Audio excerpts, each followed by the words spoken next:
Hei til folkens, og hjertelig velkommen til en ny video som ikke er Minecraft. Endelig! Så, vi har, eller jeg har installert et spill som heter Cluster Truck. Noen vet sikkert hva det er, andre vet ikke. Jeg er ikke helt sikker på hva det er. Jeg fant det på YouTube, ikke YouTube, på en YouTube-video, og så jeg at det var litt kult, og så hadde jeg lyst til å prøve det, og det var gratis.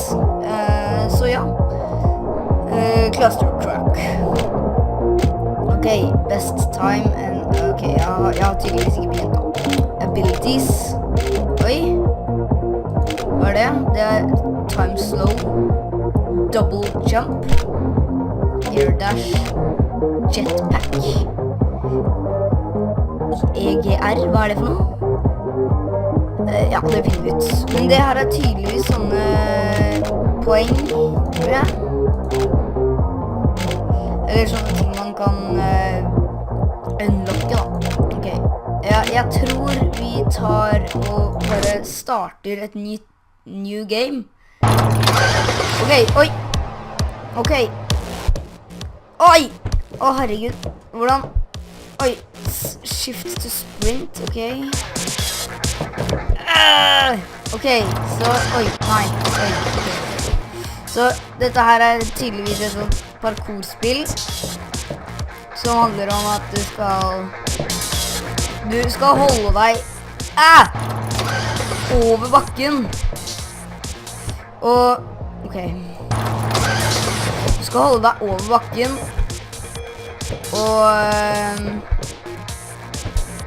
Og herregud, du skal holde deg over bakken, eller på trøkkene. Og så level 6 allerede. Oi, dette her er vanskelig. Ok. Ei! Jeg skjønner ikke. Det virker ikke vanskelig, men kom igjen! Jeg har slow motion, det gjør det jo mye enklere. Jeg tror jeg holder meg her. Ok, nei! Det var så nære. Ok. Oi. Nei! Det her er så vanskelig. Ok. Oi! Der hopper jeg langt. Nei! Typisk. Så, nei! Jeg suger. Nei! Kom igjen! Hva er greia? Herregud. Nei! Når vi sprinter, så går vi tydeligvis mye fortere. Kom an! Oi. Det sier jo seg selv da, at når man sprinter så går ting fortere. Men, ok, jeg skal sjekke om det hjelper å bare holde seg på denne her trekken. Det må sikkert ikke til å være morsomt, men... Ok, det funker helt klart ikke. Eller... Nei, det funket ikke. Jeg tror faktisk det funker. Nei. Sensitiviteten på dette spillet er veldig høy. Herregud. Det her er kjempevanskelig. Hvordan? Dette her mappet er så vanskelig, altså. Ok.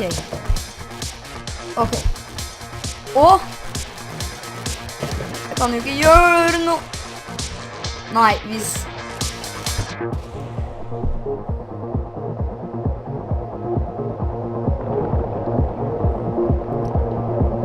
Jeg vil drepe meg selv. Ok. Nei! Jeg var så nære forrige gang, og så klarer jeg så vidt å hoppe på den andre trøkken. Jeg tror dette kommer til å bli veldig raging. Ok. Oi, vi har startet uten at jeg tenkte på det. Åh, herregud! Nei!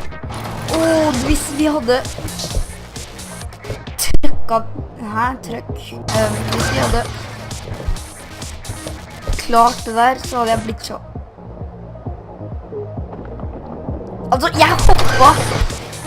De var samlet, og så hoppet jeg, og så plutselig så delte de seg, sånn at jeg skulle falle ned på bakken. Hyggelig. Ok. Ok, jeg tror jeg bare skal stå på denne her. Wow! Yes, vi klarte det. Da er det level 7. Endelig klarte vi level 6. Ok, kom deg opp da. Fader. Herregud. Hvordan klarte vi det der? Oi! Ok, level 8. Oi! Dette her. Nei! Det var så nære. Ok, kom igjen.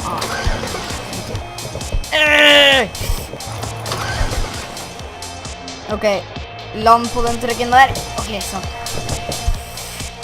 Jeg tror det er lurt å bruke slow motion noen ganger. Oi! Sånn som der hadde det vært fint med litt mer slow motion, men jeg bruker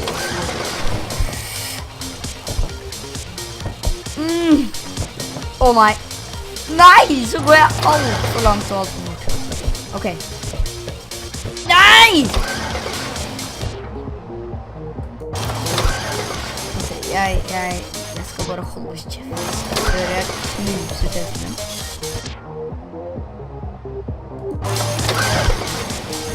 Jeg hater dette spillet.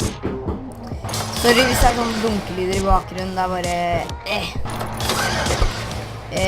Faren min driver og fikser på noe. Jeg vet ikke hva han gjør, men han fikser på noe.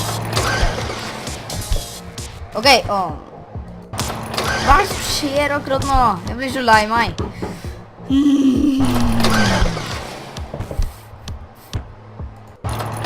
Kom igjen. Ok, nå er jeg bare lei. Nå er jeg lei meg. Jeg legger meg under senga snart og begynner å grine.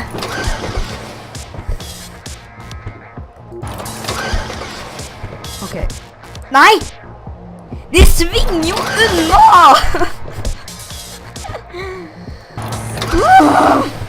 Ok. Jeg prøver en ny taktikk. Bare sitte på den her. Eller kanskje den der. Eller ikke. Jeg tror jeg bare...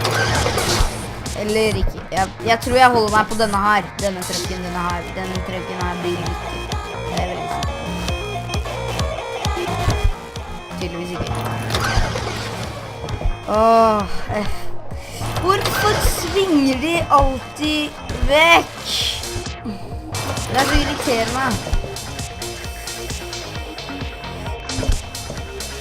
Jeg klarte å trøkke det. Jeg vet ikke hvorfor jeg sier trøkke. Det er sikkert fordi dette er spillet etter Cluster Truck. Nei! Jeg er så lei meg. Kom igjen, kom deg på den der.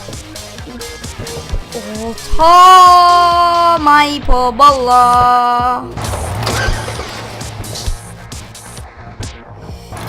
Ok. Nei.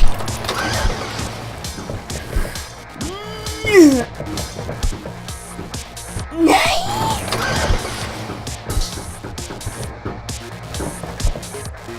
Okay. Disse truckførerne er sikkert drita fulle.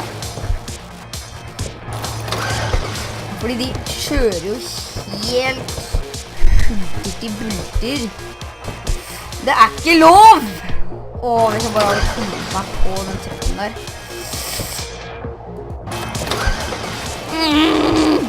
Ok, kom deg opp. Nei! Ok, jeg tror jeg holder meg på den trucken. Nei!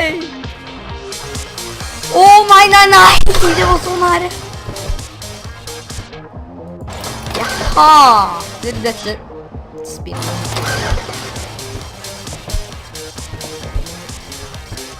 Ok, denne her trucken er den riktige. This is the one. This is the one! Det var den også! Wow! Yes! Endelig! Ok. Level 9. Denne her kommer vi I hvert fall ikke til å klare.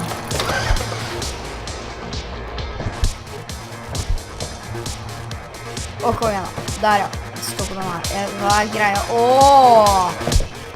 Det kommer trøkker mot meg. Ok, fint å vite. Ok, vi klarte å lande den. På denne her tror jeg vi trenger ganske mye slow motion. Eller kan vi faktisk komme oss forbi? Nei, det kan vi ikke. Nei! Denne her trøkken tror jeg på. Kom igjen, trøkk. Kom igjen, kluster. Du klarer dette her. Herregud, vi kikket gjennom hele. Vi trengte bare stå på denne ene her. Det var jo sykt easy. Oi! Nå er vi I en skog. Herregud. Kan vi komme oss over denne greia, eller? Nei. Ok, så dette her begynner å bli ganske mye vanskeligere. Nei. Please. Nei, vær snill. Nei! Det gikk jo så bra. Bra, hva er det du snakker om? Det finnes ikke noe bra. Herregud, the trick. Nei! Vi var så nære. Fader. Nei! Vi har vært så nære så mange ganger nå, men så har det bare ødelagt seg selv opp I rumpa. Fy fader. Hvordan klarte vi det der?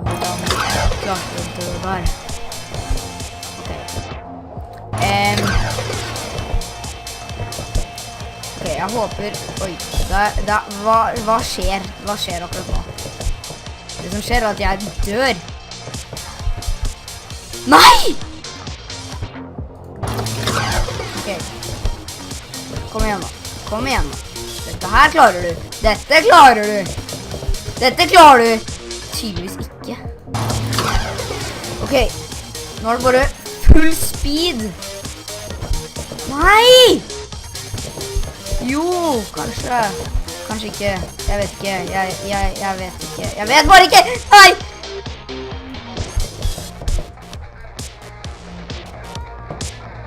Ja, vi klarte den! Det der var så flaks! Jeg trodde som sagt vi dabba der. Oi, shit! Dette her er vanskelig. Dette her er et vanskelig level. Ok. Kom da opp, Adrian. Ok, dropp ned. Nei! Kom igjen! Fader, jeg klarer ikke å komme meg 1 meter en gang. Kanskje litt mer. Ok, der klarte jeg ikke å komme meg mer enn 1 meter. Ok. Denne her runden skal vi klare. Eller ikke. Vi håper på at vi klarer dette. Ok, jeg må hoppe over her. Nei! Jeg suger sånn. Hvorfor suger jeg sånn? Jeg suger ikke, jeg svelger.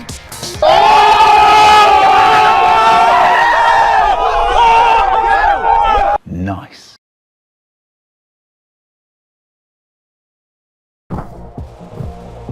Wow! Ok. 23. Dette her går jo unna fort som fy. Egentlig ikke, men... Herregud! Herregud! Hvordan landet jeg det der? Hvordan klarte jeg å lande det der? Oi! Ok, land på trucken, eller ikke. Ok, når vi når 25, så må vi avslutte episoden, sånn at den ikke varer I en halv evighet. Jeg elsker den musikken I bakgrunnen da. Herregud, perfect landing. perfect landing, 100%. This one is not gonna be perfect, so I jump on this. I'm talking very good English right now. I'm very good at this game, not.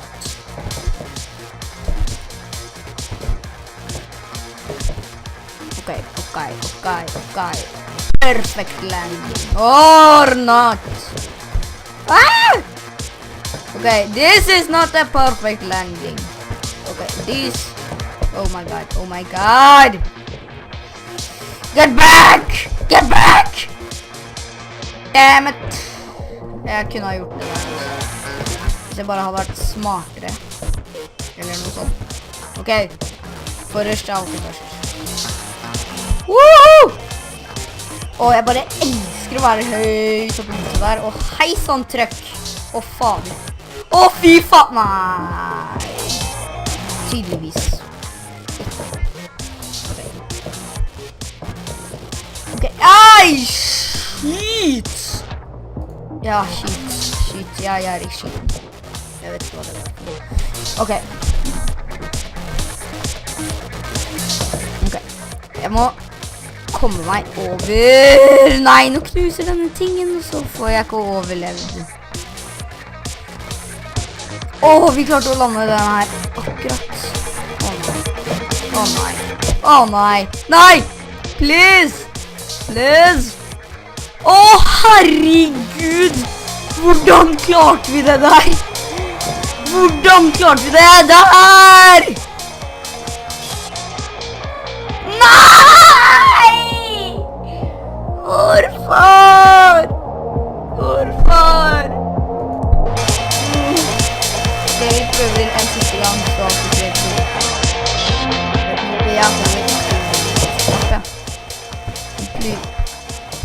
Ok, åh, herregud. Klarer vi dette her? Åh, vi nailer det.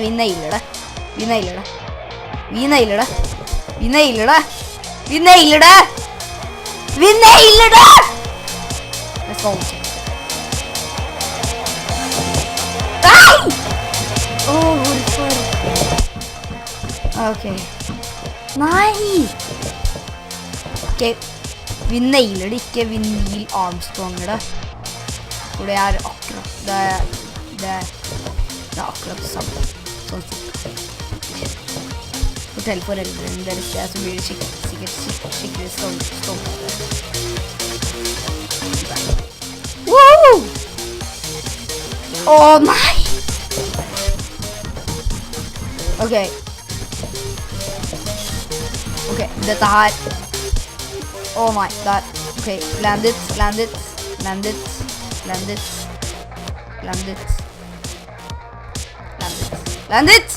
Or not. Nei!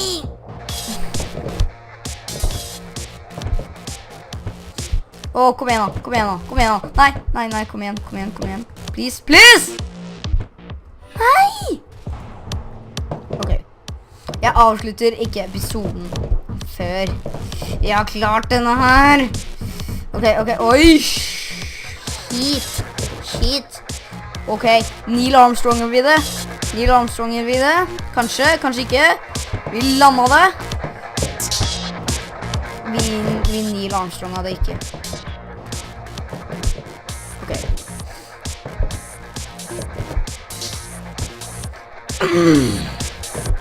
Jump!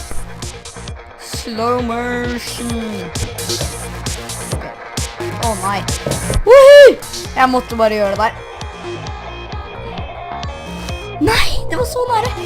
Hvis jeg bare hadde snudd meg rundt tidligere, så hadde det der gått. Woohoo! Nei, det der gikk ikke. Jeg tror nok ikke jeg må være så tidlig ute. Da går det ikke bra. Whee! Ok, land it.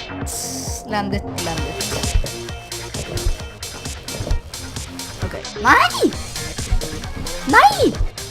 Kom igjen! Jeg skal klare dette levelet før jeg avslutter. Ok, sånn. Just like that. No, not like that. Ok, jeg klarte nesten det en gang, og så har jeg liksom ikke kommet til det neste levelet en gang. Eller liksom kommet meg ned til de andre trøkkene under meg. Det fordi jeg ikke har nok tålmodighet. Jeg kunne bare gjort sånn. Så, alle de andre gangene. Men selvfølgelig går det ikke, fordi jeg er død snart.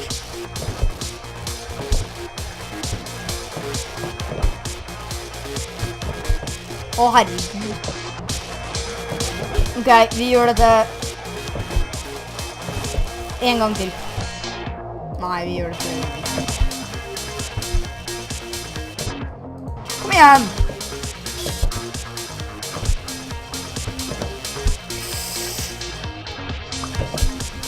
Oi, shit!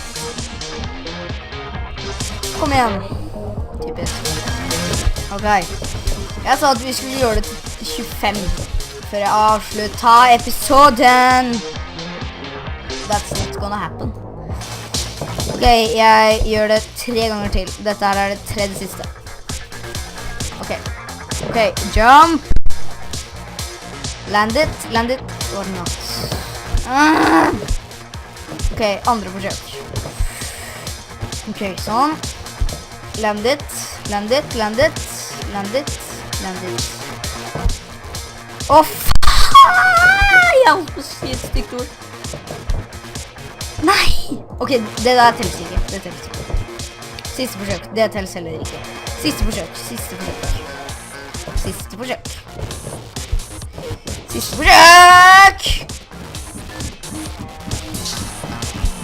Ok, hva skjer nå? Ok, sånn ja, ok. Land it. Det er det denne episoden kommer til å hete, Land it. Land it er en veldig kul person som heter... Nei!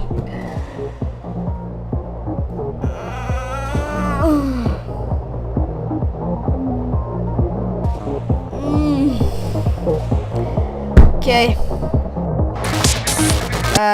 Der ja. Ok. Så, abilities. Det går sikkert an å unlocke noe her. None of this works yet, but feel free to click around. Ok. Så, options, det går sikkert an å video settings. There's... Ok. Controls. Her ja. Sensitivity. Den skal jeg skru ned litt, for den var veldig vanskelig. Ok.